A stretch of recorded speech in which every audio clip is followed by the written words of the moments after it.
Okay. Finals review today.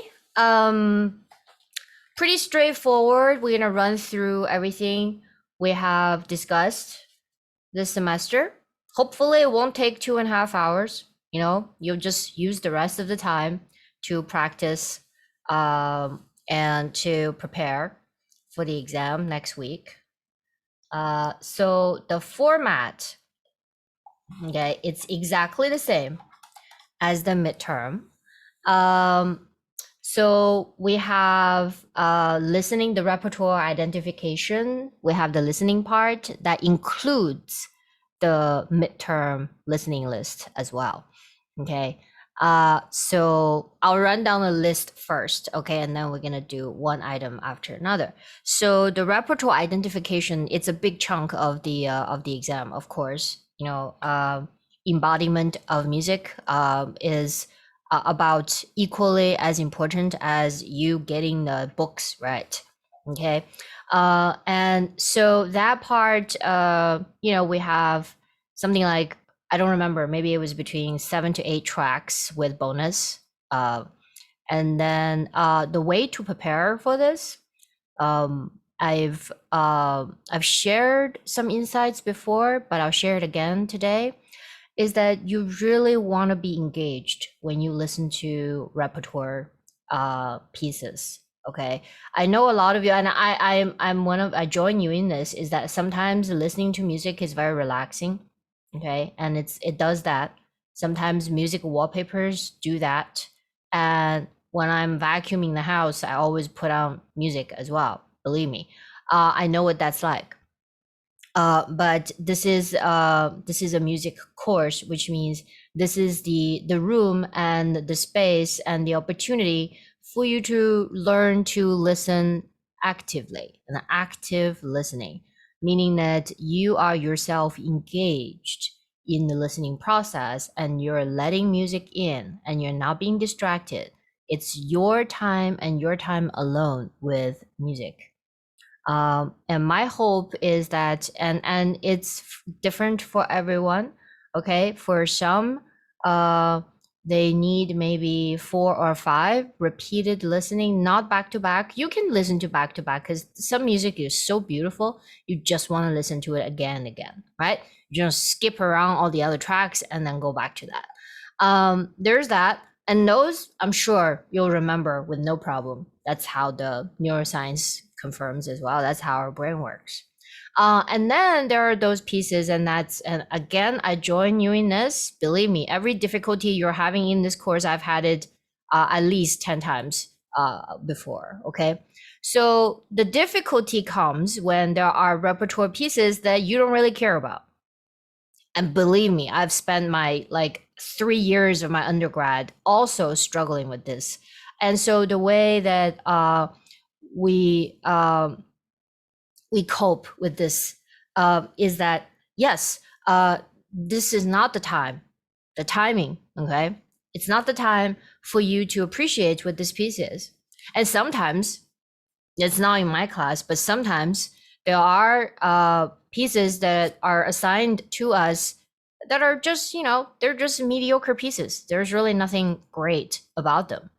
But they are part of our history. And a historical perspective is part of this course. Okay, so what do you do in this kind of situation? Well, the only thing I have found that helped me is, again, you just kind of take a walk or something when you're walking, right? And you can more or less just listen to something, all right? Okay, and this something could just be that piece, and then you can change environment, and if you can, I mean, these pieces are not long. I'm not assigning you any big symphonies or anything that takes, an hour to 30 minutes to complete. It's not like that. Just be with it. It's like it's like family. Believe me, I got cousins, man. I'm not gonna get along ever with these people, okay? And then, you stick with them long enough. Sometimes, something sticks. Something sticks. Okay, it's like that. And so so that's 2 tips for preparing the repertoire identification. Okay, and the rest of the stuff you know already. So we're gonna after that, if you remember from midterm, we have things like oh, I don't want to skip this. There's a additional part in the listening portion of it, and this time I'm gonna play a track, and I'm gonna ask you to listen for how many instruments are in the music track. So so your listening list obviously have solo, have ensemble, have orchestra, right? There's all these different forces. I'm not going to ask you to identify instruments. That's not the point. The point is that can you listen for, like, is this a party? Is this several musicians, or is this one musician? Things like that.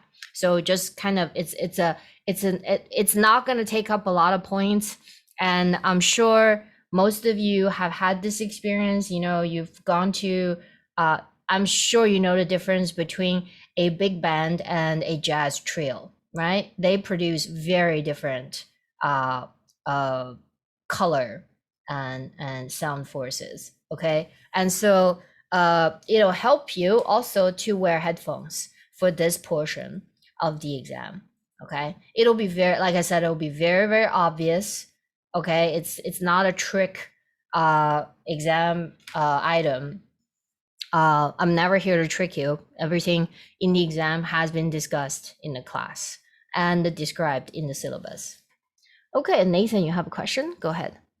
Yeah, for that part specifically, are you asking for the amount of types of instruments? So is it a specific number you're looking for? Is it just like are No, there no, no, no, multiple no, no. instruments versus one kind of instrument? No, no, no. It like I said, it's very obvious. Like, is this one musician or is this several musician? That kind of Oh, question. so a Okay, solo so versus like a trio. Got it. So is it something one like person that. or is it like two or Yeah. three? Okay, I get it. Thank you. So I want to make sure you guys are listening for the music forces as well, so you can develop some appreciation of sometimes the music just comes to you as an abstract track, you know, from the internet or whatever. And listening for, oh, sometimes that's the first step. Okay, for some of you to begin listening for the inner part, the beyond just the most obvious facade of the music, but the inner parts. And that's the introspective listening. That could be the beginning of it. And then it'll hopefully set you up for even more appreciation of just the complexity and architectural aspect of music making in live performance, in the performance. Okay, and so there's that, and then we move on to I believe it was like multiple choices, or maybe not multiple choices, but it's like true or false, right? True or false of note values. These really, I mean, come on, by now it should be math. It should be as simple as math for you. Okay. So for the sake of this class, I'm just gonna go over them with you. Right, we're gonna start C values. Oh, I need to share a screen first.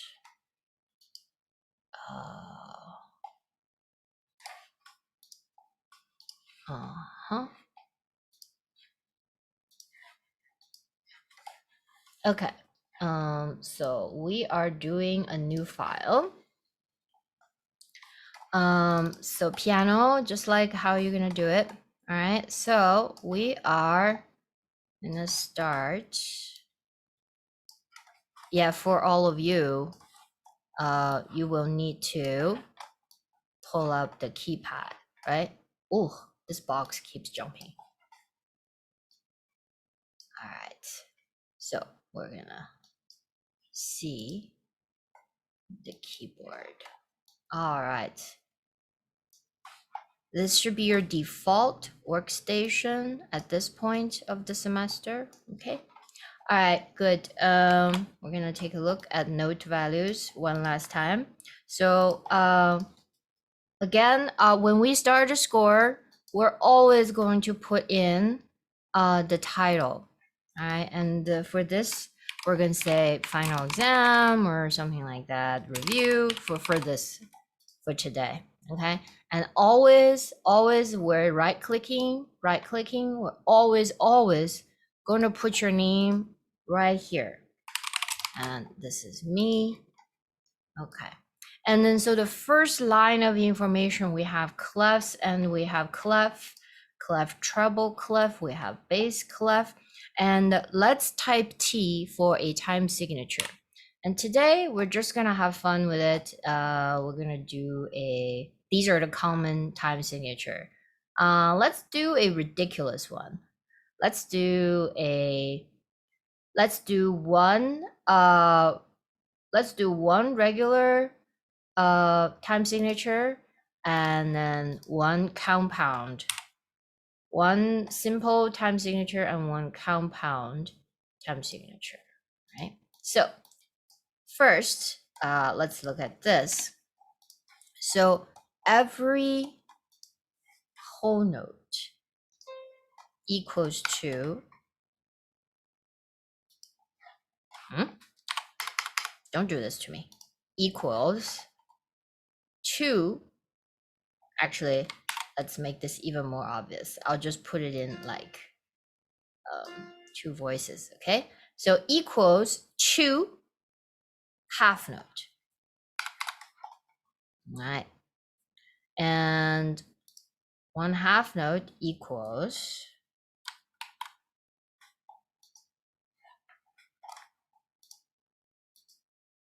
all right, it does it, okay.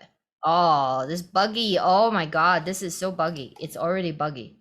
I haven't even done anything yet. All right, let's avoid further complications.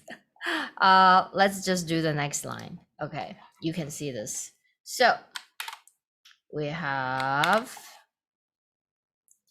4. All right, that means 2 quarter note equals 1 half note. All right, and then so on and so forth. And I can split this up to the 8th notes. So 8th notes, same thing. We got 2 8th notes equals to 1 quarter note, right?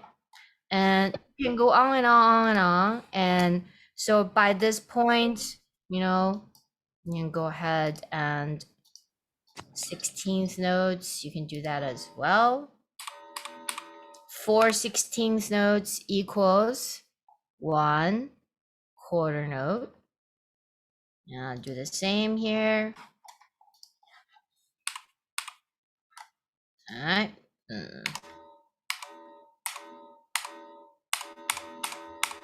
So we got 2 16th notes equals 1 8th notes.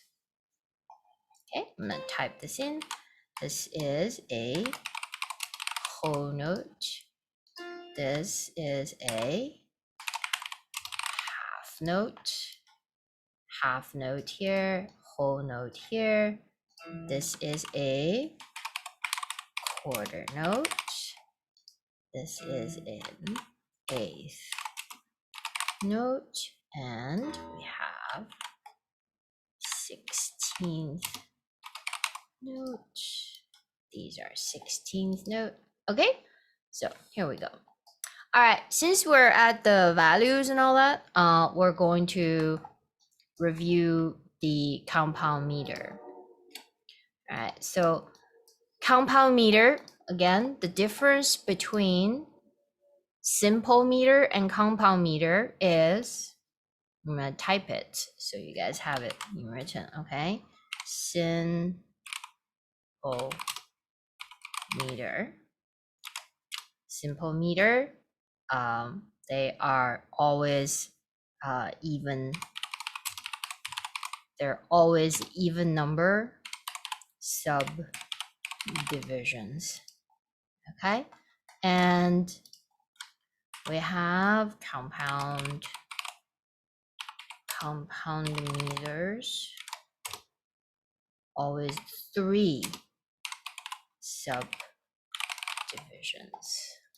All right, so let's take a look at how this is simple meter, obviously. Make this super big. Text, increase size, bold. Simple meter, here we go. So now we have compound meter. Compound meter, make it nice and big. Here you go. All right, so we have, obviously, this is 9/8. 9/8 meaning there are total of 9 eighth notes. Right? What is 9/8? What is a 9/8? Means there are total of 9 eighth note. Total of 9 eighth note. Total of 9 eighth note in a bar. Okay, because this is a compound meter, that means this bar is divided in groups of 3/8 notes. Therefore, this bar has the feel of 3. So this is what it is. And how do we do the feel of 3? So first of all, if it's 9/8, then the basic unit is eighth notes. So we got 8 eighth notes, eighth notes, eighth notes, eighth notes, eighth notes, eighth notes. And immediately you see this little dot, right? That's a quarter rest and a dot.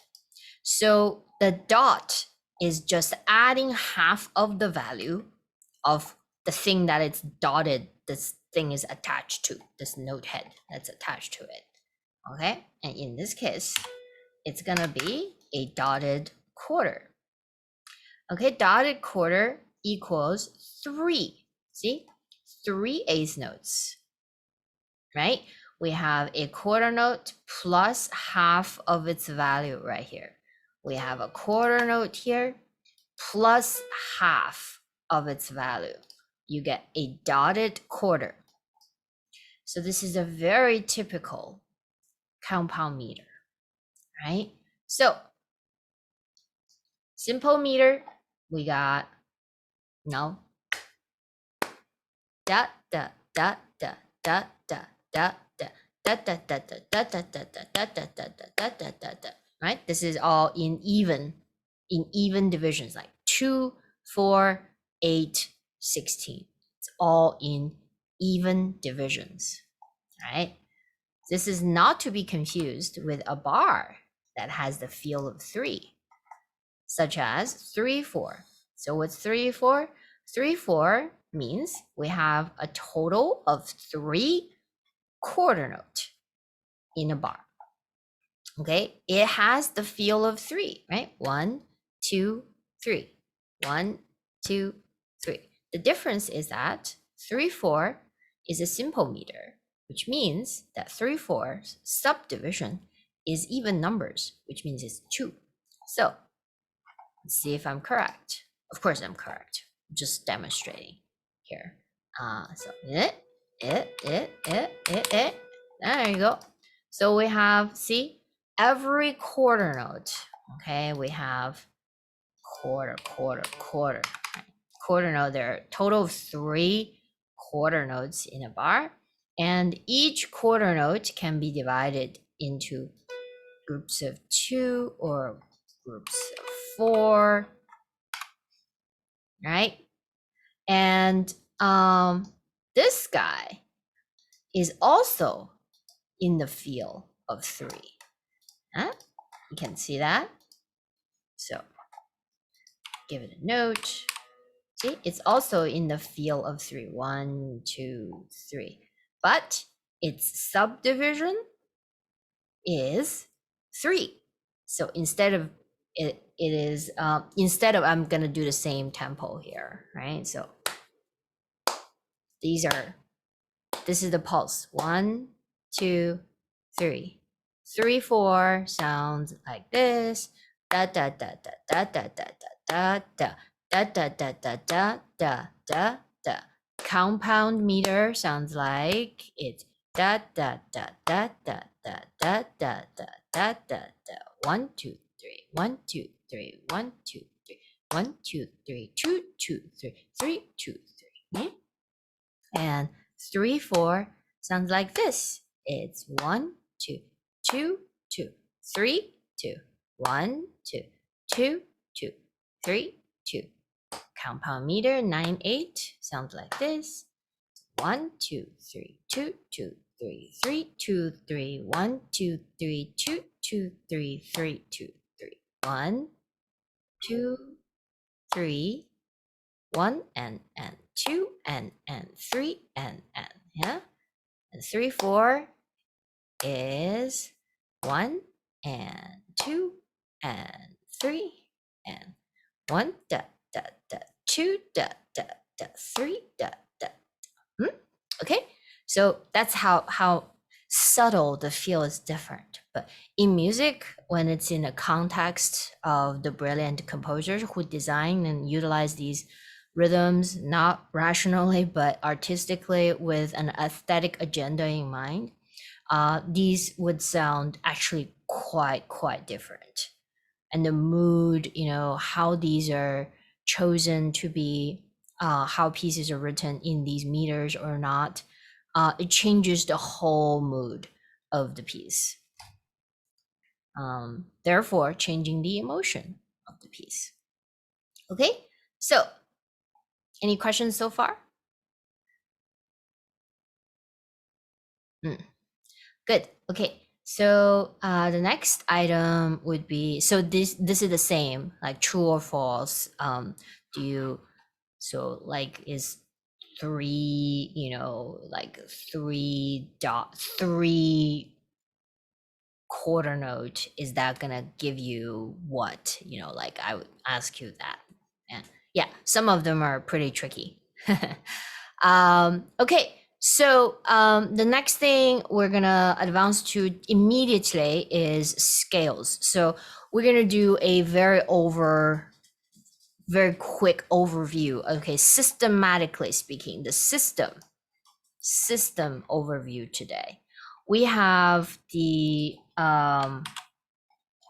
major scale system, major and minor scale system. So in these two systems, of course, they are part of a bigger system, right? So the relationship that you need to know is that there are, oh, I want to make this bigger, bold and bigger. Nice. Okay. So so their relationships are, there are relative major / minor scale, relative major minor scale. That's one relationship. The other relationship is versus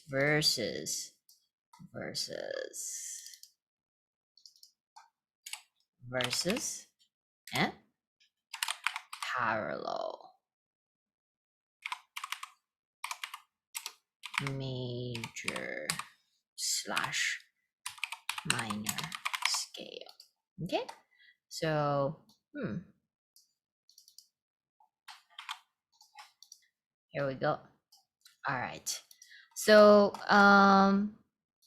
since we are pretty comfortable here in 4/4. Let's just keep it in 4/4.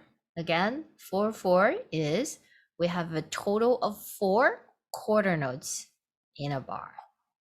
Right? Cool. Let's go. So, what is relative major minor relationship? Relative major minor scale equals they share key signature. Okay, and let's see if that's true. So we have a C major scale here.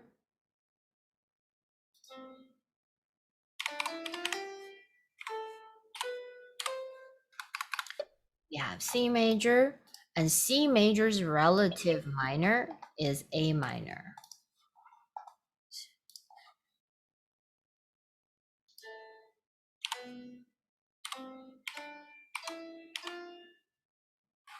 Oh, let's see, guys. Much easier. Oh, okay, so this, and we have one more, which is the harmonic. This is a melodic. What line am I in the mood to use today? Bracket. No, I like the other one better. I like this one better. This. Ha, yes. And this guy is a harmonic minor, right? And this guy is, oh, behave. Oh, there we go. This is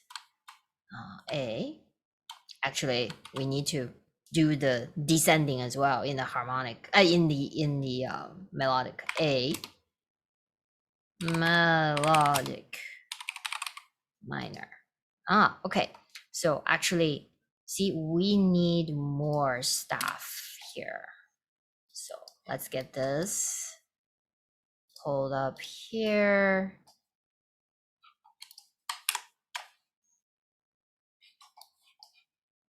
Much better. So we'll have a new page here. So we have, so the descending obviously is going to be different for the melodic minor because the accidentals has to be canceled. All right, so we go back.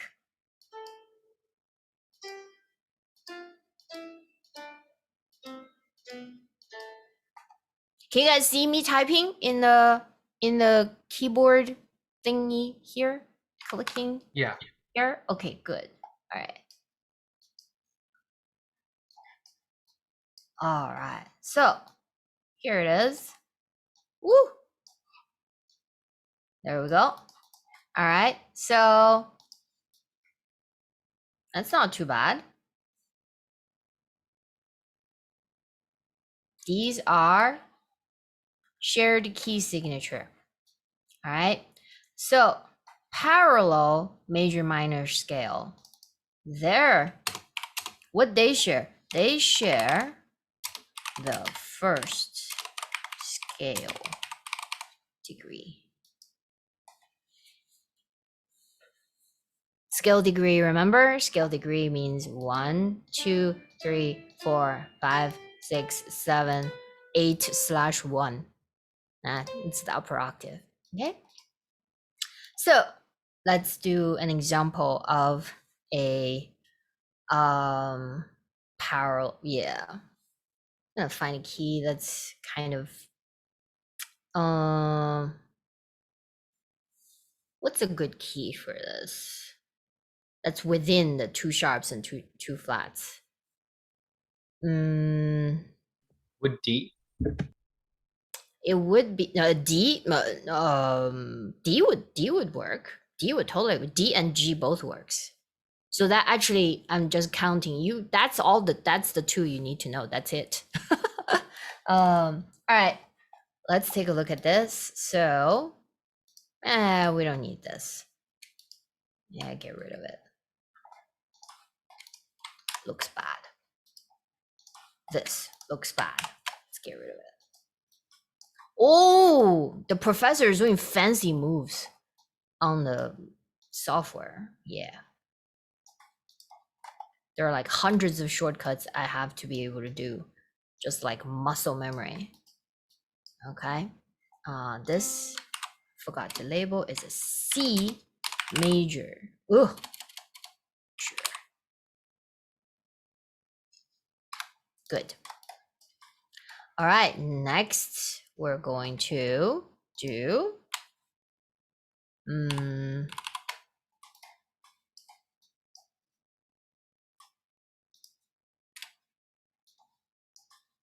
next we're going to do the parallel major minors. And somebody suggested, I think it was Ryan, somebody suggested a D. Okay, so let's start with D. So first of all, we're going to spell a D major scale with accidentals. Okay, so spelling the D major scale from here. Here we go.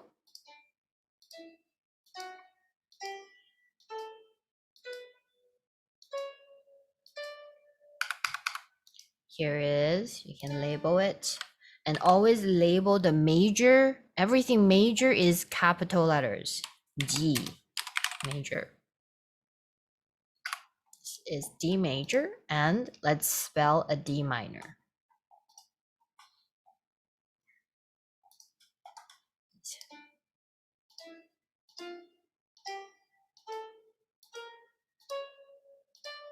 And then the other D minor. This is the harmonic D minor.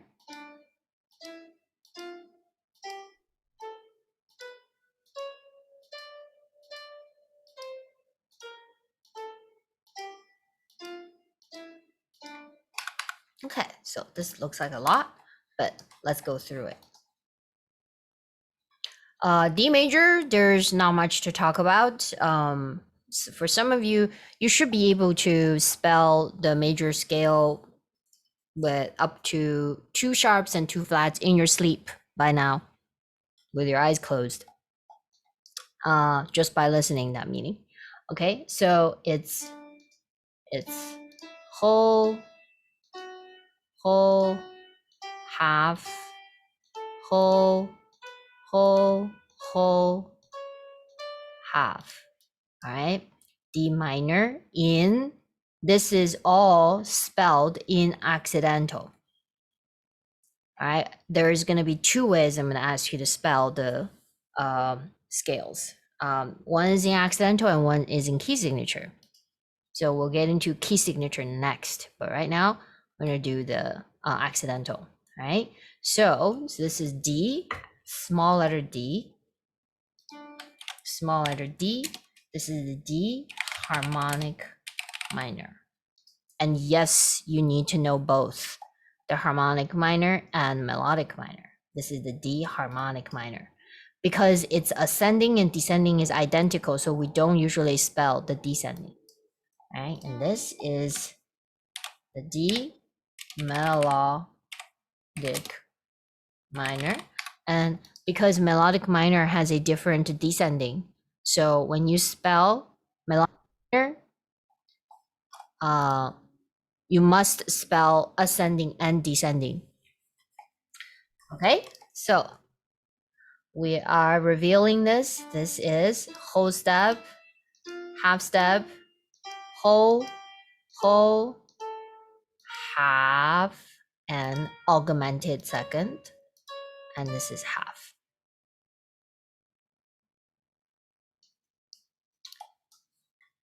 Melodic minor.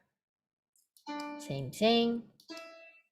It's whole, half, whole,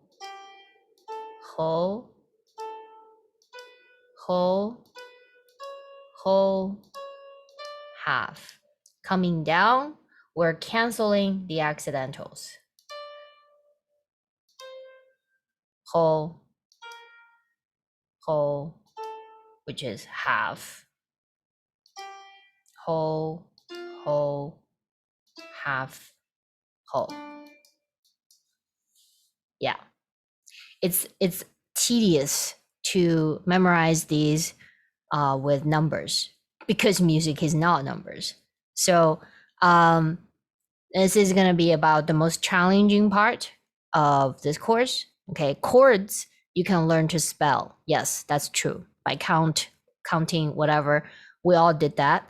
But scales, there's no way around. You just have to develop the sense, a feeling for the scales, right? And then you can find all of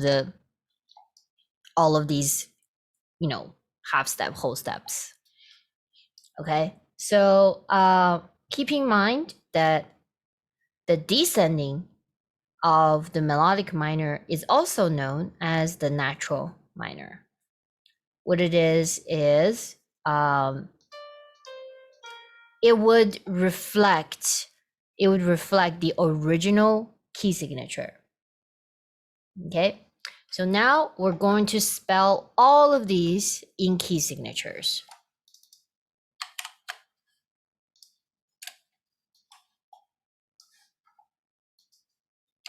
I'm gonna put a little end to this, put a little end to this. Okay, next we're doing key signature. So in this case, the D major obviously is going to be 2 sharps. So we're going to type the letter K for key signature. Key signature, and you pick your D major key signature and just click it right in here. All right. So same thing, we're going to type it in. So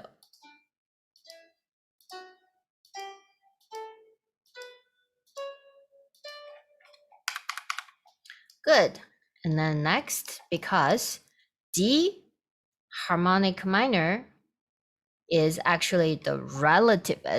So okay, so this is going to be a step forward thinking, right?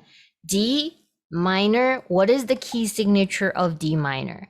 Well, that means we have to find the key signature of the relative major first, right? So who is the relative major of D minor? F major. Okay, F major. So F major would be 1 flat. So we go to key signature, F major is 1 flat. Sure enough, here we go. And now we're ready to go D minor. D minor. So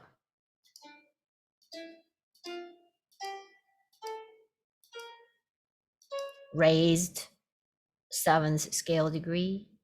Here you go. Here is the harmonic minor and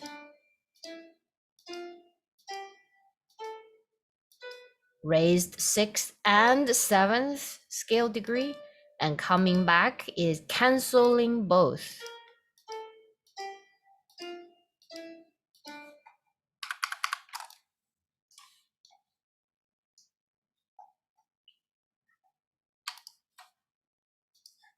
Okay. Can we try and put these on one system, please?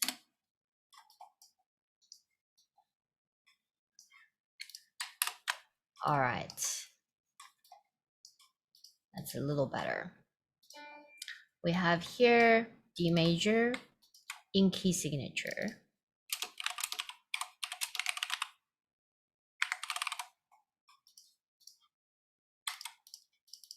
This is D. Harmonic minor in key signature.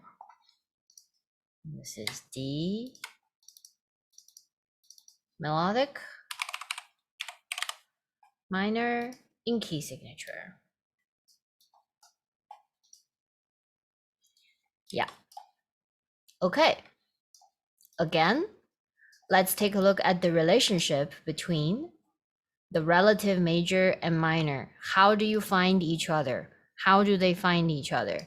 For the most cerebral way of remembering this is that they are a minor third apart. Okay, so let's take a look. C major and A minor. We'll put them next to each other. Let's get rid of this. Let's get rid of this key signature. Okay, I'm gonna make this a treble clef again. So the C major's relative minor is A minor, right? And so A is a minor third down. Check out where my cursor is. This is the middle C, and we have a minor third down. Do, do, do. Minor third down. That's where the relative minors, that's where they live. Right? And then we go.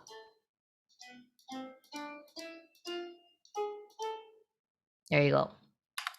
Every key is this way.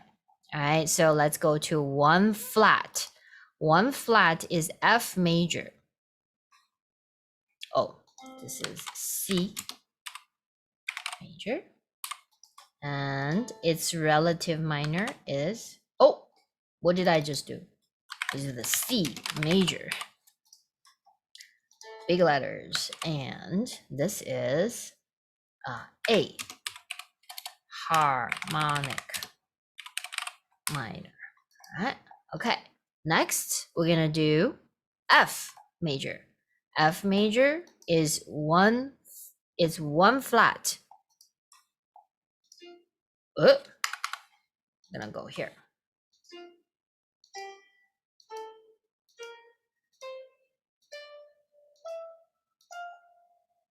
So where is F major's relative minor? It is D minor. Always a minor third below the major scale. All right, here we go.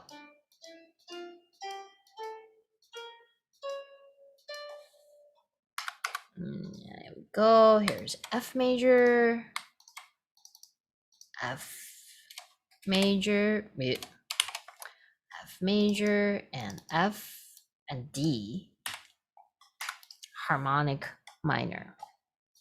Keep going. One sharp is G, G major. Here we go. Got E.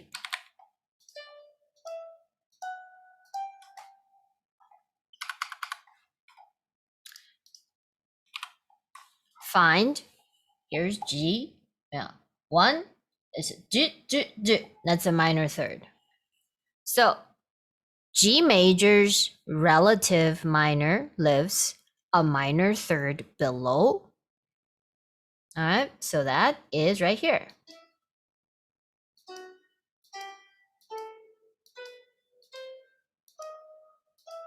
Oh, we have a problem here. This is not a augmented second. It's from space to space. Okay, so that means this note has to be changed into its inharmonic equivalence. What do you do to do that? You hit the key enter, and then it becomes a D sharp. Okay, so that's the correct spelling. Keep in mind that a scale has to occupy always the major minor scale. It's always the line, space, line, space, space, line, space, line, space, line. If there's one thing, you got to check with your eye. Okay, if there's one thing out of place, then that means the spelling is a little, error in the spelling. Okay, next is, this is G. And E minor. What's next? It's two flats. Two flats is B flat. All right, B flat major. Here we go. And so here we get B flat.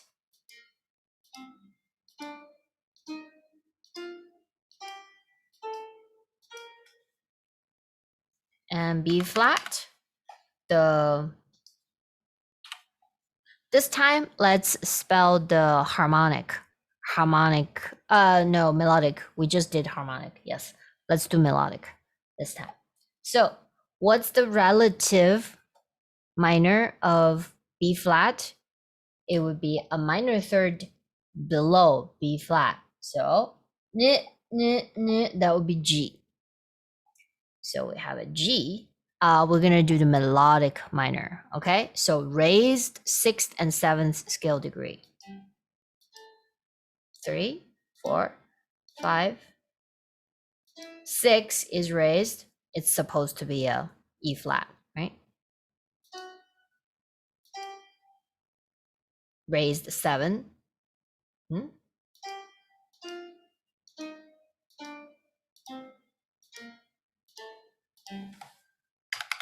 Actually, I'm surprised none of you have asked. I actually deliberately did not reveal why is it that we raise it, because of the natural minor problem. The natural minor problem of it's a long history, and I made a decision not to, you know, talk too much about it to confuse you guys. But actually we have some time today. So what I'll tell you is that all the problems of the minor, okay, if I just show you what it is about, maybe it's helpful to you. So right now, let's get rid of all the black keys, okay? So we're just gonna randomly start, like,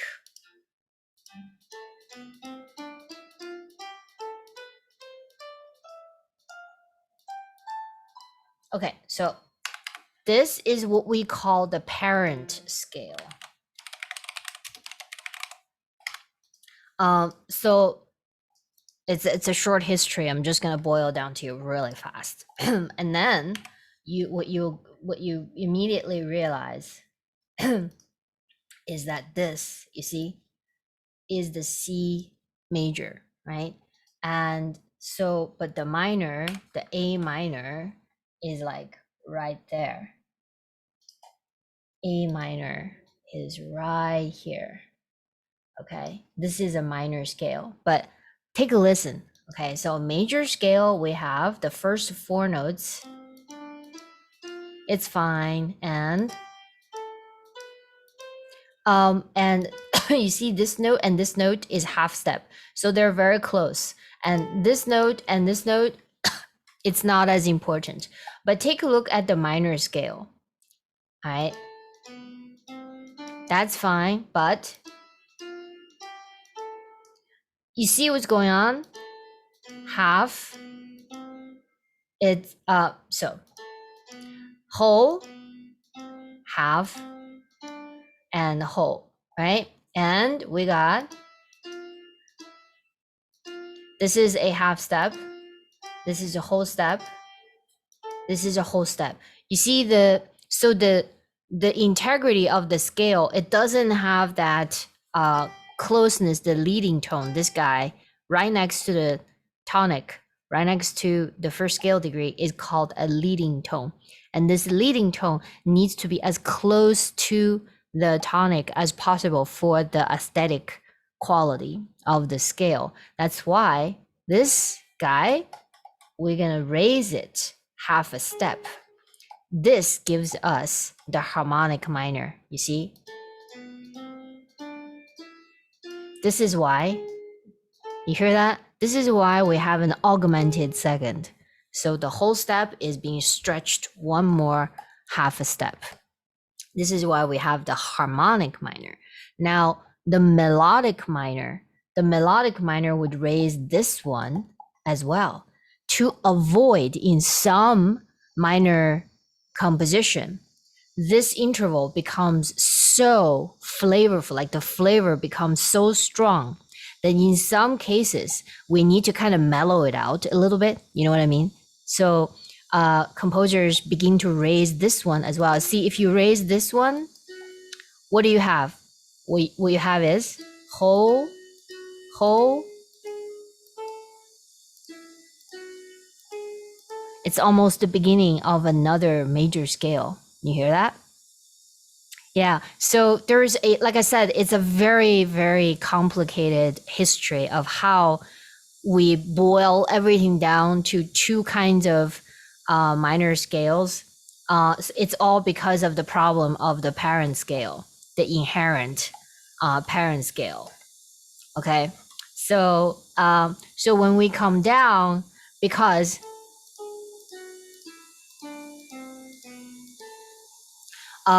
in terms of scale, because it's an exercise, so it becomes it makes sense in the exercise to have the natural minor restored as a minor, okay, on the descending for the melodic minor.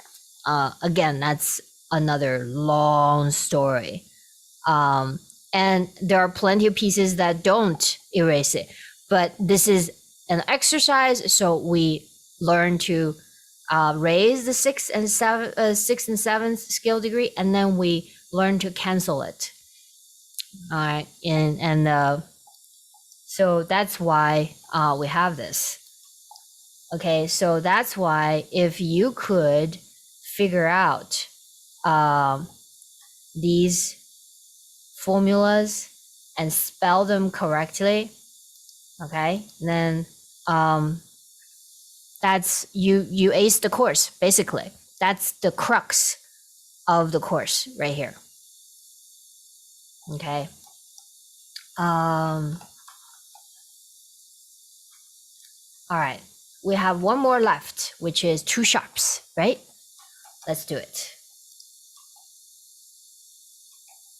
Two sharps, we have D major,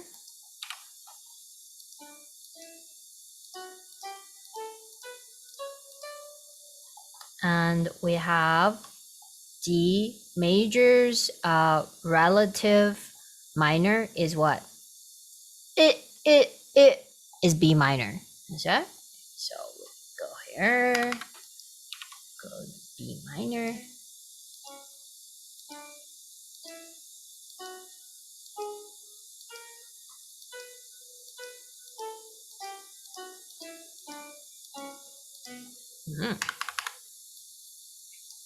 All right, so didn't label this, eh? So this is a B flat major, and this is a G melodic minor. And this is a B melodic minor, and this is a D major. Okay, so this is all the scales that you have to know. That's it. Oh, no, I lied. There's also the chromatic scale. All right, let's do the chromatic scale. Parent scale, you can stay there. Okay, chromatic scale just means the opposite, almost the opposite of the parent scale, right? It includes all the keys, not just the white keys anymore. So all the keys in a row, okay? So, and the only caution you need to take for spelling the chromatic scale is, first of all, ascending is always a sharp and descending is always a flat. So if you find that the software defaults to a sharp or flat that is in the wrong place, you just highlight that note and then you press enter for the inharmonic equivalent. Any questions about that? Okay, some of you lost points in the midterm because of that. Completely unnecessary. This is a very easy scale. Okay, so just make sure that you have only sharps going up, ascending, and only flats going down, descending. Yes, Ryan. So when I was doing the triad homework with this, when we're supposed to take like the up to 2 flats and 2 sharps, and then the harmonic and melodic minors. So what I was a little bit confused about is like at certain times there's like scale degrees that are that like when you stack a triad, it doesn't make like the triad where it's like space, space, space, or line, line, line. But in the scale, it like we're supposed to put like the flat, for example, descending. I'm not sure if I'm making any sense, but would you want us on the Yeah. final to put the enharmonic equivalent as opposed to like whatever is like supposed the flat that's supposed to be in the scale? Your finals, in terms of spelling chords, are not going to be in the scale. So spelling chords from the scale is a gateway exercise. You guys understand gateway exercise? It is I think so. It's a thing to get you to start spelling independent chords. By first, it's like a crutch. Okay. So you first do it diatonically because the scale already give you all the notes in the chord. That's why. But in the finals, we're not going to be using the scale. We're not going to be using the diatonic scale to spell chords. It's going to be independent chords. All right. And we'll take a quick break after all of this is done. And then we'll spend the second half of the class exclusively on chords and their inversions. Okay? All right. Yeah. So hopefully that will answer your question naturally.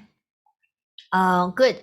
So chromatic scale, ladies and gentlemen, all you have to remember is ascending is all sharp. So here we go. So just one note after another in one octave. All right. So how many problems do I have right now? Yeah, I already have a lot of problems. I have 2 problems. This cannot be a flat. So I hit enter. Now it's correct. This cannot be a flat. So I press enter. So now it's correct. So this is correct. All right. So let's do a descending right below it.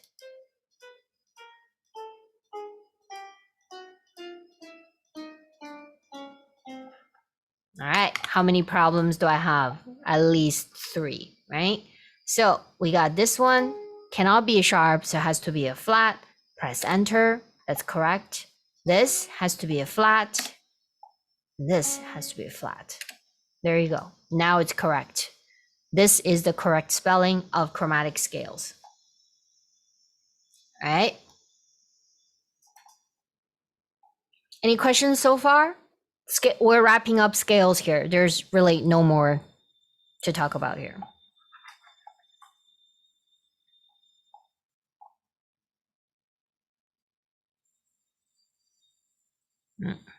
Okay.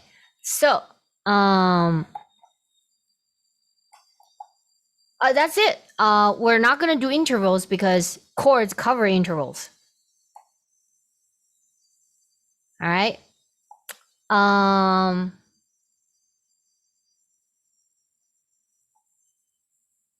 Let me just make sure I'm not missing anything here. Okay, so we're gonna move on. We're gonna just spend 10 minutes talking about the philosophical aspect of the course. So there will be a little short essay and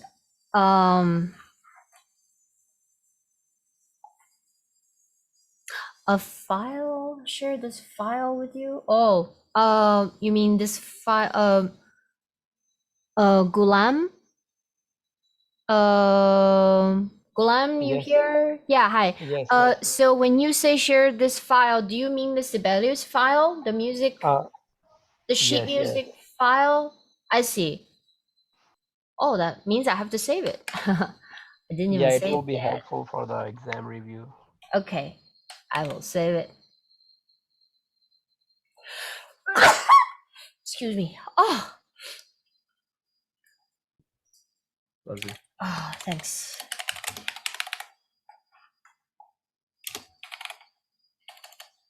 I had a quick question as well. Mm-hmm. I put in the chat earlier, but I was wondering because I can't attend a concert, so I don't know how I'm gonna write the last paper unless you already gave us this answer. Wait, why can't you attend a concert? I'm not vaccinated. Oh, no, no, no. You can do online concert. This Oh, is so you're allowing online concerts. I was just making sure. yes, of course, of course. No, no, no. This is and in fact, there is a fantastic concert this Thursday night and Sunday. I believe they're streaming to world wide audience. Hold on. How many of you haven't been to a concert yet and would like to raise your hand if you have not been to a concert yet and you would like some information on that? Good, good, good. Okay, let me just put in the chat. Thanks for the reminder. This video never stopped. Oh my God. Okay. So.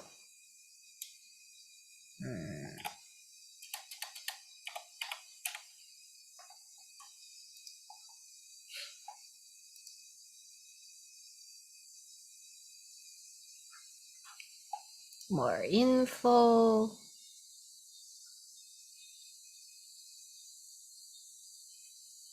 Oh, okay. So this is only in person. All right. So whoever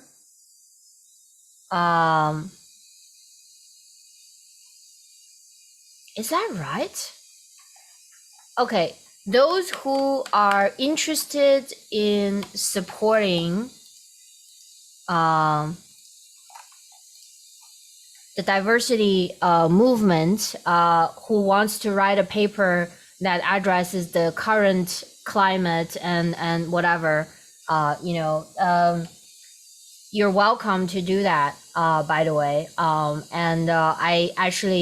I cannot encourage or discourage any of you to angle your paper in any of the current discussions.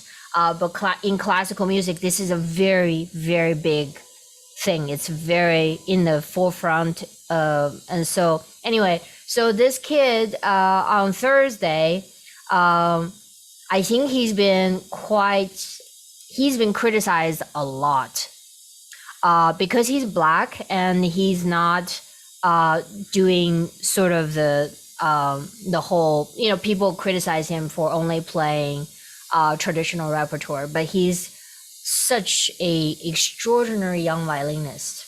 So this is Thursday night, and this is an in-person event. Okay, and Sunday's concert in the same organization, the 92nd Street Y, I have to tell you, their live streaming quality is like the best I've heard so far. So they've really invested a lot of equipment to do this right. So let's see. So after this, we have Sunday. Okay, so Sunday's concert, I believe, has an online component. There you go. So this concert that I'm putting in the chat right now is online. You can do it online. And this is my friend, my dear friend, Marc Andre is a really good friend of mine. And so I will be there in person actually. So, you'll be basically listening to the same concert with me. And he's playing a unplayable piece by Beethoven when Beethoven's already lost all of his hearing, and was going into some really adventurous territories in his writing. So it's a Hammerklavier. It's a long piece, and it's like one of those brick. It's like the pyramid of the piano repertoire.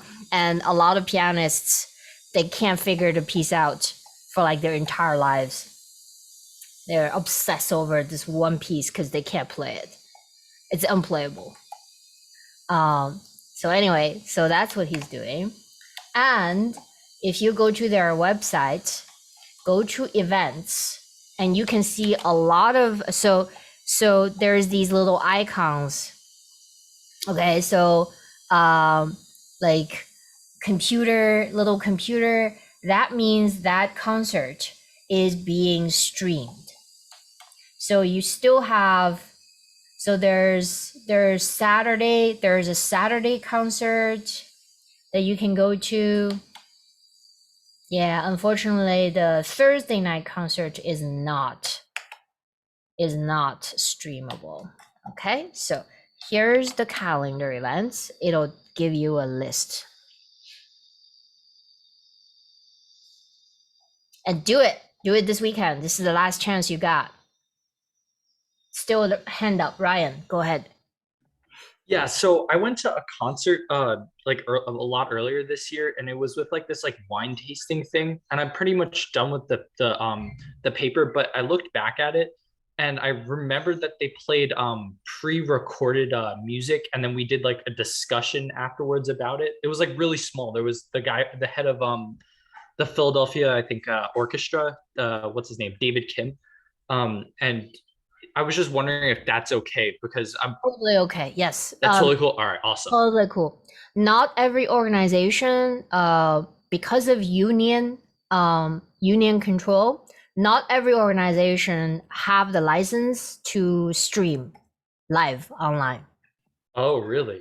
Yes, so it really depends on the state and what the musicians union in that state, what kind of contract they have.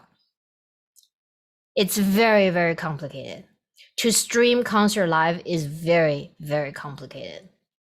So for those of you who will watch a online stream that's live, the kind of equipment they have to invest is insane to make it worthwhile for a classical music audience. Because the velocity of that sound is, I mean, it's impossible. Yeah, that's why nothing can replace going to a real concert hall. You're basically putting yourself in a music box that's designed so that you hear every nuance of the acoustic property of the music. And there's no technology that's going to be able to replace that from electronic delivery. Okay. So we'll just talk briefly about the lecture that I've posted. So it's the philosophical, a philosophical approach for you guys to start thinking about music, not as a language, but as symbols. Okay, so I urge you to actually listen to the lecture. And so your essay is going to be a discussion that is related to that lecture. Okay, so so think about your preconception about music as language, and versus this lecture. The philosophical frame is that music is much, much bigger than language. Okay, music is in the realm of symbols that includes language. So symbols behave in symbolic ways, which is nonlinear. It's not discursive. So this word discursiveness, the law of the discursiveness, you have to understand that and be able to at least explain what that is. What is discursiveness? Okay. So, we're making good time today. So we're going to take a quick break.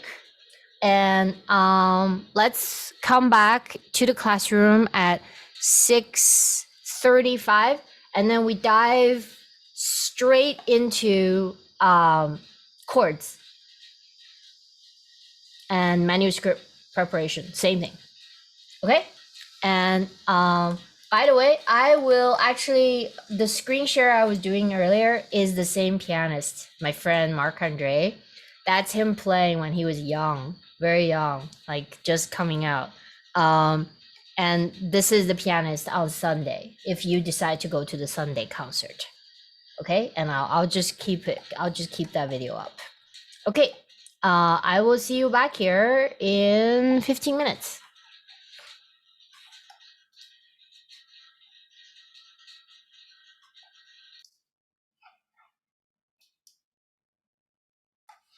Okay, though.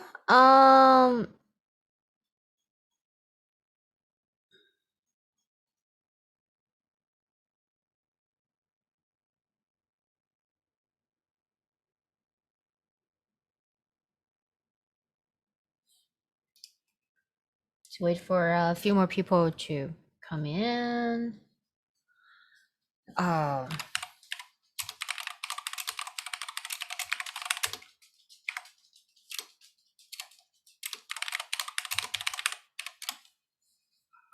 Okay, so well,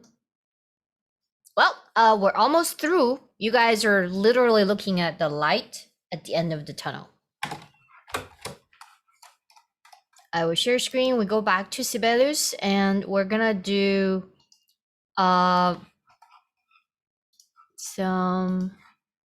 we're going to do some chords together. Right? There are 4 kinds of chords that you need to know.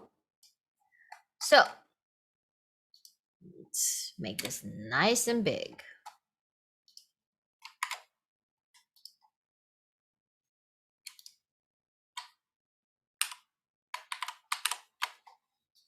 All right, going to a new page. Oh, what happened? All right, here we go. All right, so here we go. So the 4. So we need 4 bars here. So the 4 chords that you need to know are major, triad, minor, triad,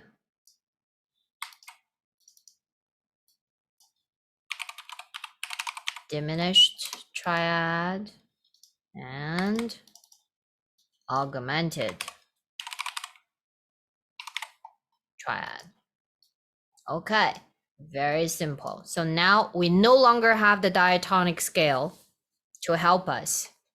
All right, we're spelling this with random notes.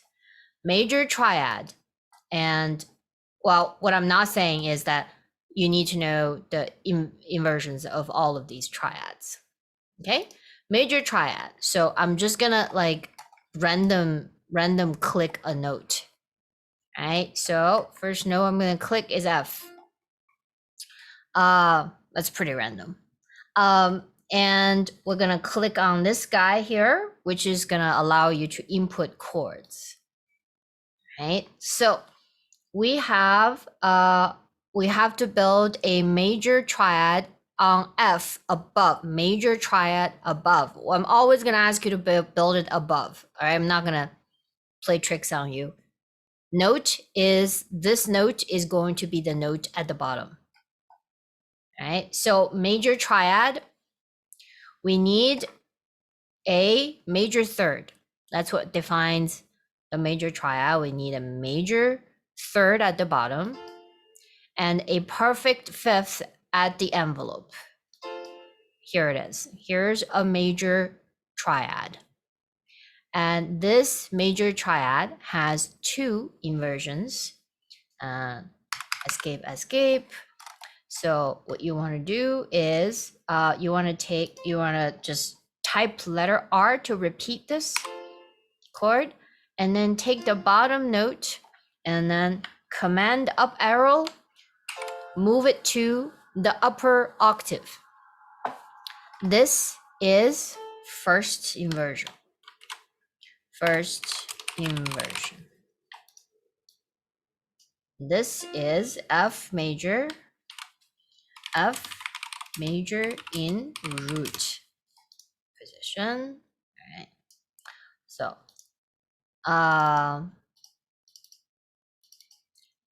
and in root is kind of implied here. All right. So, so you got, and then first inversion, and then you select this guy, and then hit letter R to repeat it again, and then take the bottom note, highlight the bottom note, command up arrow. Here we go. We moved it up one more. And this is the second inversion. Right? So what does that mean for us? It means that you see the outer envelope of the inversions are always 6, right? A 6 interval, right? The first inversion has the smaller interval at the bottom. Second inversion has the smaller interval at the top. But their envelopes are more or less similar, right? The root position, again, root position is always enveloped by a 5 of some kind, right? Fifth. In this case, in the major and minor triads, the outer envelope is always a perfect fifth, always. And for major triad, the bottom note, the bottom 2 notes are always a major third interval. Okay, so let's do one more major triad. I'm gonna do a very random note. Here it is, random note. How about E flat? Okay, so we have E flat, and we need a outer envelope, which is a perfect fifth. Here we go. And we need a major third at the bottom. So no, do right here. So we have do. Here is E flat major. And you repeat this guy, and then you click the bottom note and then command up arrow. You have your first inversion. And then same thing, you have your second inversion. All right. So you wonder what happens, Professor, if I do it one more time. You do it one more time. Ugh. Ah! Okay, you do it one more time. You're back to the root. See? Just 1 octave higher. All right. Okay, next we're gonna do a minor triad, and pick a random note. Random note is again we have an F. How predictable. Okay, so what we need is a perfect fifth at the outer envelope, and the second note has to be a minor third. So do. So it has to be an A flat. Oh, problem. This does not look like, well, that's wrong. So what do? Like I said, this is the software default, and it's illogical. It doesn't have any real music application. So you select this note and you make sure it is spelled correctly by pressing enter to enter the inharmonic equivalence of the G sharp, right? So it becomes an A flat. Now, like I said, this so this is a minor triad. A minor triad is the bottom interval has to be A, minor third. So it has to be a third interval. So it has to be either space to space or line to line, right? That's the reason why this would be wrong, because this bottom, although they sound the same, this is not a minor third. This is an augmented second right here. Let me make this nice and big. This is an augmented second. This is a minor third. Any questions? And then same thing, repeat this, click away, select bottom note, command up arrow, you have your first inversion. Select, type R for repeat, click away, bottom note, command up arrow, you have your second inversion. First inversion, second inversion. Let's build another minor triad with a random note. Okay, so random note is G sharp. G sharp, let's see. First of all, G sharp, meaning we need a outer envelope, which is gonna be a D sharp. Ooh, problem, immediately problem. It's okay, you can just leave it there for now. But right now, it's more important to find the minor third, okay? So it's this note, do, do, do, do, do, do, it's the B. Yeah, all right, so we have a problem spelling this. The outer envelope of a major triad, a minor triad, a triad in its root position, the minor triad is a perfect fifth. This, although it sounds like a perfect fifth, it's spelled as a diminished sixth. This is a sixth interval. Fifth interval will have to look like this. Fifth interval is a line to line, all right? So, so this is a G sharp minor in root position. Same thing. Click away. Same thing. Click away. Select bottom note. Move it up. Saving this file for you guys. Okay. So, and then you label it G sharp minor. First inversion and second inversion. Good. Now we're moving on to diminished. Well, diminished is just a minor triad, but with the outer envelope being a diminished fifth. That's all it is. All right. So random note, we're gonna do random note D. All right. So D, first we build the minor third. And so diminished would mean that this cannot be, oh, you guys prefer to see this, I hope. So this guy right here, it cannot be a perfect fifth. It has to be a diminished fifth, okay? So this note right here, the A would be the perfect fifth. But instead, we diminish it half a step. Yeah. This got clicked away, that's why. Yep, here we go. So,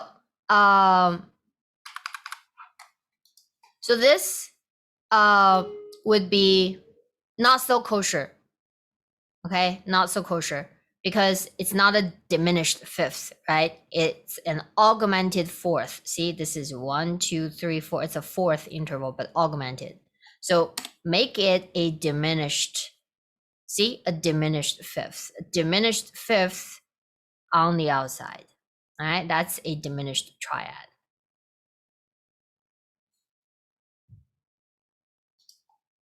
Same thing. I don't need to repeat this, right? You guys already know what to do about this. All right, let's do another diminished triad. Let's pick a random note. Let's do E flat. Okay, E flat. What we need is a minor third at the bottom. Do, do, do. Already spelling errors, but it's okay. Do, do, do. From this E flat, first find the perfect fifth, which is the B flat, but then diminish it. Here we go. So this is very, very wrong spelling, okay? So not only do we, this is gonna be one of those instances where I would not ask you to spell a diminished chord on E flat minor because A flat, because this has to be this and this actually has to be a double flat. So this would be very unfair for you guys to do. It'll be too hard. So I will erase this. So let's do something a little more friendly. How about a D? Okay, so we have D, and obviously the minor third above is F, and the minor third above that, which will give you a diminished fifth, is this, is A flat. Okay, and obviously it's not, wait, we just did this. We just did D. Oh God, okay. Pick another note. How about like F sharp? Okay, so F sharp, we have minor third at the bottom. And then, so we got a perfect fifth at C sharp. So diminish it half a step, we have C. There you go. Oh, that one is easy. The software actually recognizes it. Okay.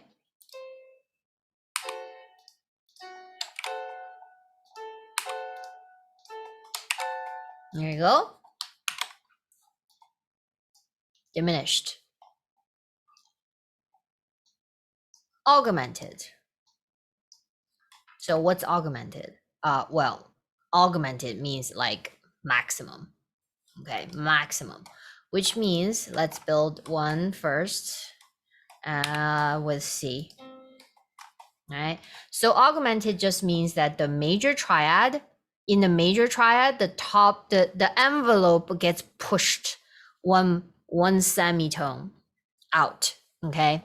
So we start just like how we start a major triad. And instead of, I'm gonna go back to here. So instead of going to G, which is a perfect fifth, we sharp it to augment the outer envelope, right? We augment the outer envelope one semitone, one half step to G sharp. Hello, this got lost again. There you go. All right, so we have, this is an augmented triad, and this is C augmented triad. C augmented. Okay, and sounds actually pretty cool. I really like it. And same thing, I'm not gonna demonstrate again. And then let's build another one. On random note, how about A flat? That's a G sharp. Now it's an A flat. Okay, so we're gonna go and build the first note. First note is a major third, just like a major triad. So we're gonna major third. And instead of a perfect fifth, which is gonna be the E flat, you say, augment. We're gonna push it one half step out. There you go. So this is an A flat augmented triad. That's all there is. Okay, questions?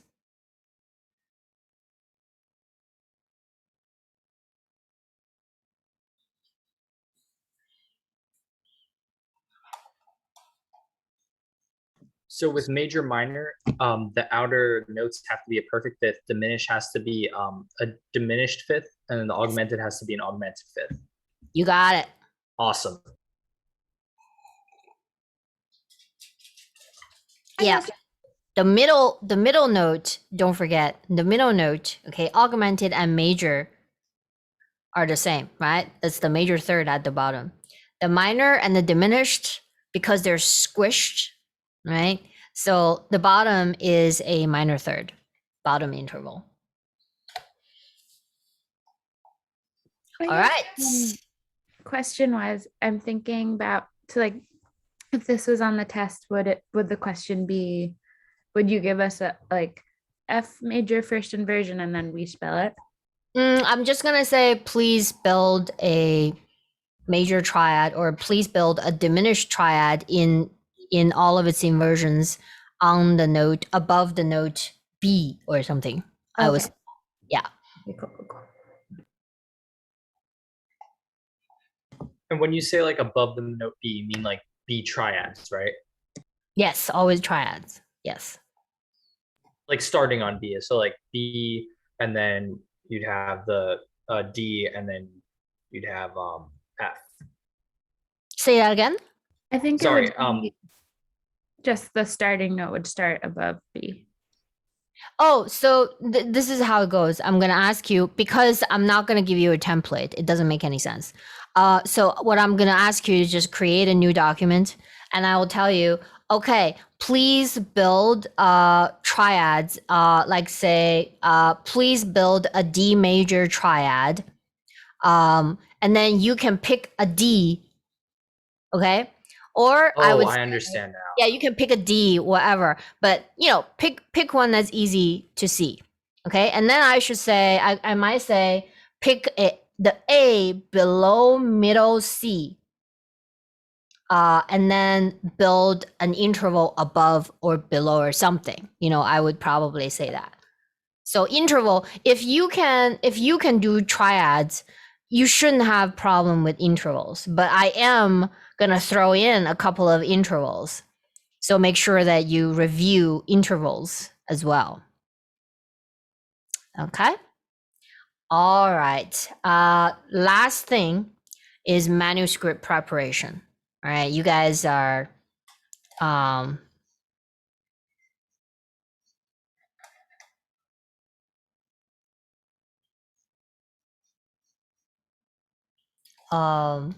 because in midterm, some of you had some problems. So we're gonna pick another one and very short this time. All right. So just gonna probably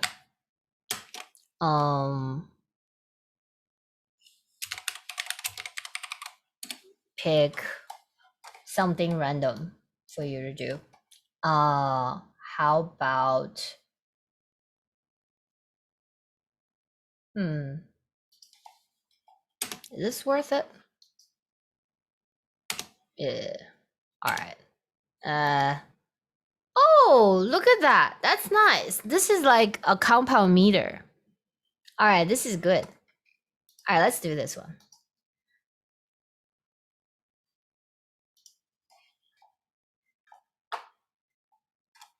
All right, so you have one of your scores and you are putting the score up, and then you have your, I might have to expand this window a little more. All right, I'm actually a little surprised that some of you, not all of you, most of you did pretty well, that some of you had so much trouble with copying music. So we're gonna do this a little more this time. So this is the music that you're about to copy. Let me make this. This is about as big as it gets. Okay. So you're gonna start somewhere and then create a little break here. And so you have this is a little more advanced. I'm not gonna make you guys do this. But basically, you have a time signature that you need a pickup length of a quarter note. So I'll just do this to 6/8. And okay, so you click this in. Okay, so and so you have key signature, which is 1 sharp. It's a G, and there you go. And you have a tempo marking. Tempo marking, you can just go right click. Hello, right click, text, tempo. See that right here? And then you go to click it in. Downtino. Andantino meaning it's like a walk paced, but not too much. So it's even more leisurely walk paced, right? So first note, we're gonna go a D. So it's like right here. It's not exactly correct. And then quarter note. Whoop. Oh, this thing is turned on. No, don't turn that on. So next bar, type the letter N for note entry. So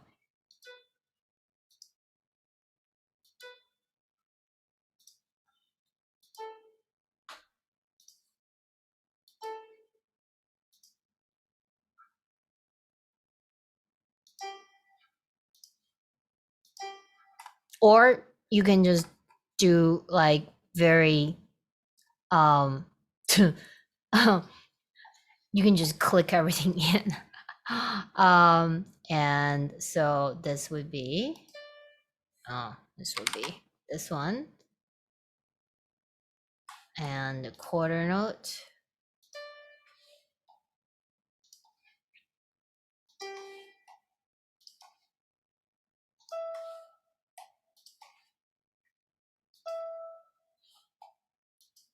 Dotted.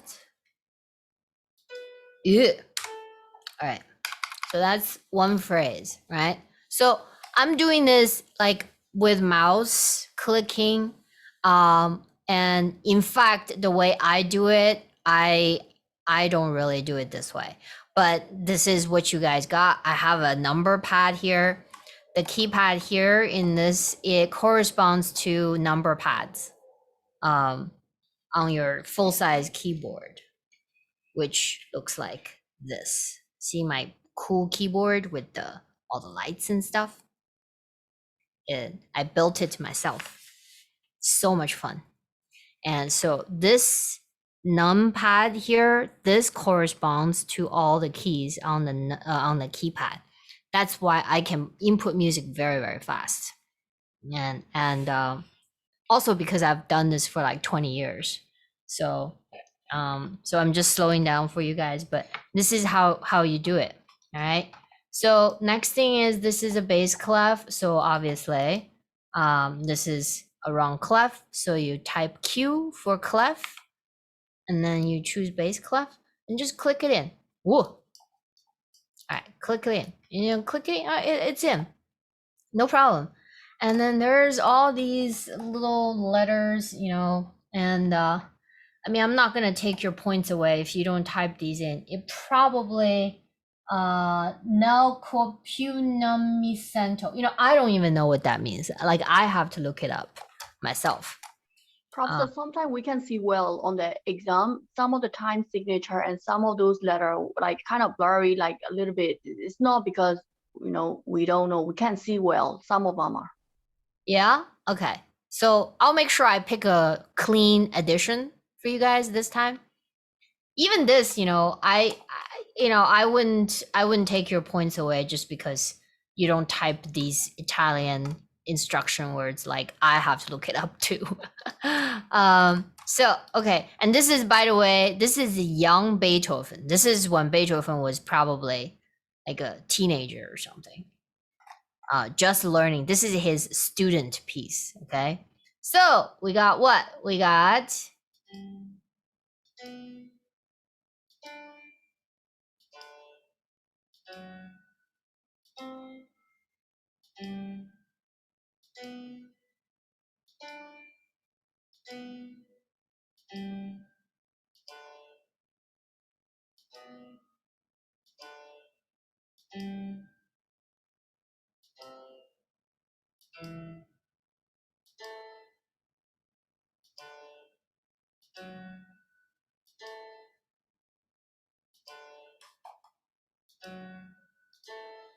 Okay.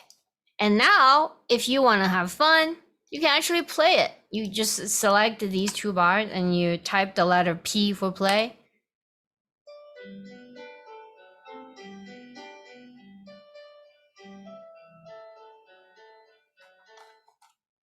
Yeah, space bar stops the play. There it is. There is a little thing here. So, wow, I haven't played this for like 30 something years.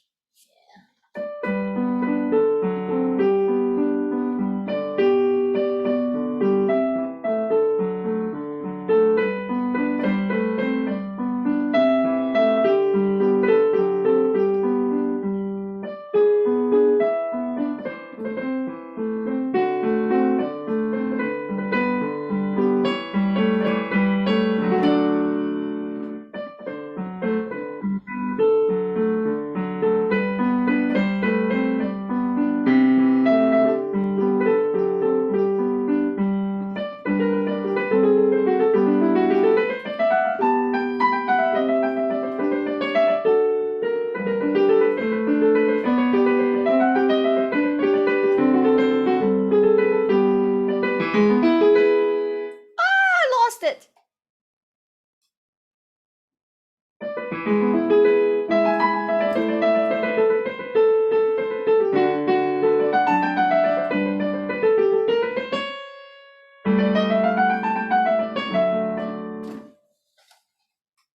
Something like that. Yeah. I don't know what else to tell you. It's just copying some music and see what it's like to kind of generate music on your own. And it's actually music, so you can play it in your software.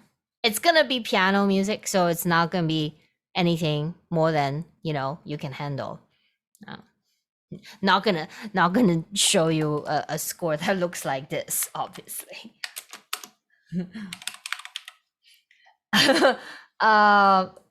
Definitely not gonna like show you like this piece.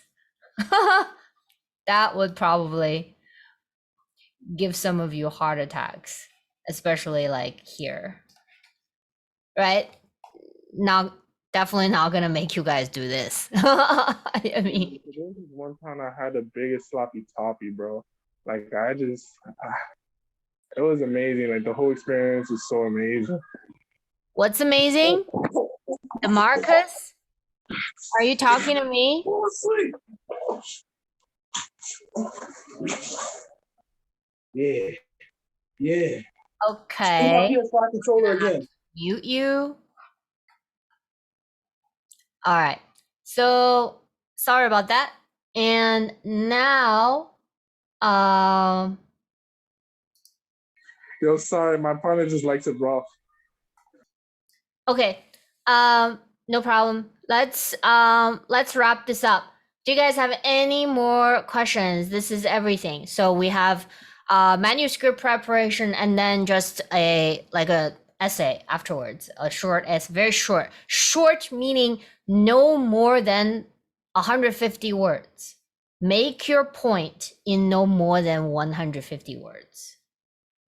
Where do we upload the thing, the concert thing, the paper, the report? I emailed to you though. Yeah, Shane is supposed to be creating a tab for you guys to upload. Deadline is next Friday.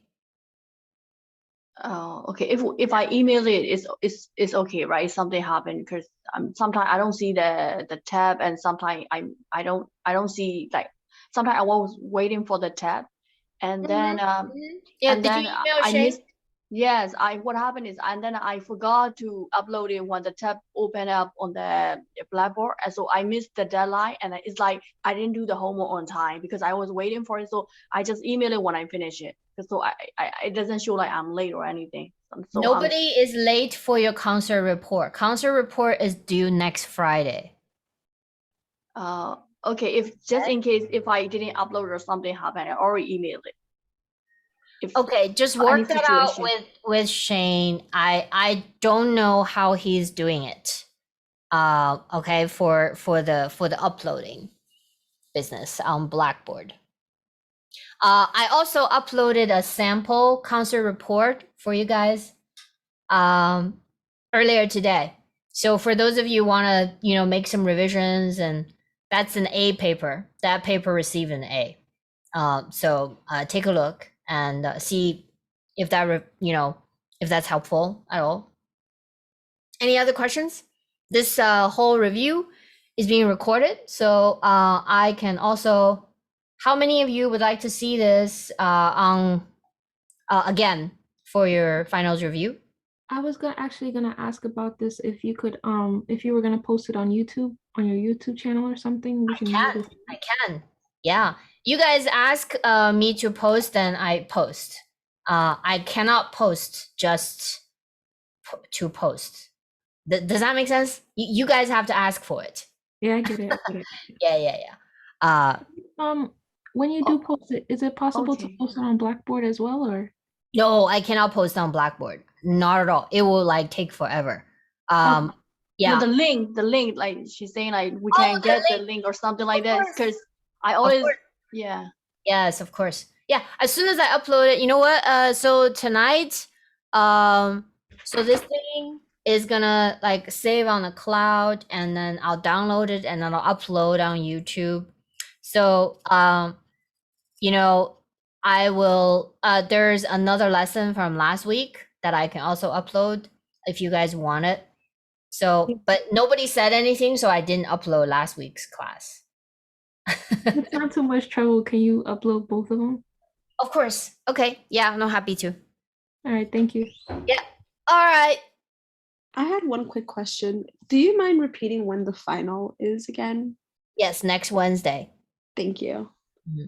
And I have to check the school bulletin board, and Shane Shane is supposed to check that. So I'll follow up with him. It's Friday. It's around class time. I think it's 6. It's either 5 or 6. And all we need to do, it's a take-home exam, so it's the same, the Google form. So all you have to do is to show up on time for the repertoire identification. Okay, and then I'll sign off, you guys can sign off and go do it at home. Good night. Thank you. All right. Professor, Great. can I ask one quick question? Yeah, go ahead, Ryan. Regarding like meter and stuff, we're just gonna be the way we're gonna be tested on that is pretty much through like true or false stuff, right? Yes, for example, is 6/8 a compound or simple meter? Compound. There you go. Yeah. So that's it. All right, So thank it you. could be one of those true or false things, right? I can say, is 3 4 a compound meter? True or false?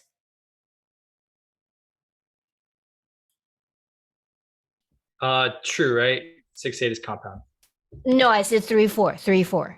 Oh no, simple, right? 3 4 is simple. Yeah. You guys only know 3 compound meter, okay? 6/8, 9/8, and 12/8. That's the only compound meter you know. I'm not gonna test you on like 3/16, Although 3/16 is totally legit. Did you guys see all the time signatures in this piece I just shared with you? You think I'm kidding? You see this? This is now, let me make this nice and big. 3/16, 2/16, 3/16, 2/8, 2/16, 3/16.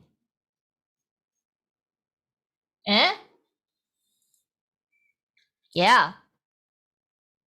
This is possibly like every orchestra musician, they sweat bullets playing this. 3/16, 2/16, 3/16, 2 bars, 2/16. So it's 1 2 3 1 2 1 2 3 1 2 3 and da da da da da da da da da. And then the poor timpani player has to count all the. You look at the timpani player. he has to count all these empty bars. And then he still has to come in on time. It's and he's solo. You see, nobody else is playing but the timpani and the double bass, of course. It's incredibly difficult to coordinate this. Just for the fun of it, you know what? There's like a very short video that's kind of funny. That the timpani player, right, of Spring Sacrificial Downs. Is that funny video still there? There used to be a funny video of the timpani player just kind of quitting. Huh? Wait, no. Yep. I'm on dried chicken nuggets. No sauce with a side of salami. Okay. So let's see. Maybe this would do. Okay. So this is not the timpani part, but just for the fun of it. You guys think I'm kidding? Like the rhythm really could get very out of it, like the time signature. It could really like totally mess up your head. Like this is like 100 people on stage. They all have to agree on how precise this is.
Page turns.